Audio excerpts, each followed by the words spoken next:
കേരളത്തിലെ ജനങ്ങള് വളരെയധികം നെഞ്ചിലേറ്റി സെലിബ്രിറ്റികളായ രണ്ട് വ്യക്തികളാണ് ഞാൻ കാണിക്കുന്നത്.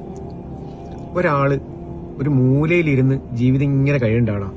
പക്ഷെ അദ്ദേഹത്തെ സമൂഹത്തിന്റെ ഇടയിലേക്ക് എടുത്തു കൊണ്ടുവന്നത് അയാളുടെ സുഹൃത്തുക്കളായിരുന്നു, ആത്മാർത്ഥമായ സുഹൃത്തുക്കൾ.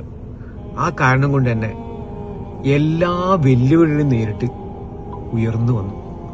അത് നമ്മുടെ പ്രിയപ്പെട്ട സൽമാനാണ്.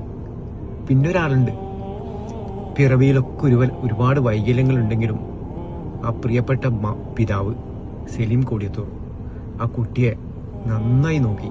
അതുകൊണ്ട് തന്നെ ആ കുട്ടീൻ്റെ ഒക്കെ ഇന്നിപ്പം പാട്ടൊക്കെ സോഷ്യൽ മീഡിയയിൽ വൈറലാണ്. അതിമനോഹരമായ കാഴ്ച. ആ വീഡിയോ നിങ്ങളൊന്ന് കണ്ടു നോക്കൂ. നെഞ്ചകമിൽ കൊണ്ടു നടക്കാനാളുണ്ടെങ്കിൽ ഇവിടം ഒരു സ്വർഗം പണിയാമനുരാഗത്തിൽ. മൊഞ്ചതിനെ കണ്ട് രസിക്കാൻ മിഴിയുണ്ടെങ്കിൽ രാപ്പകലിൽ പാടി നടക്കാമാനന്ദത്തിൽ.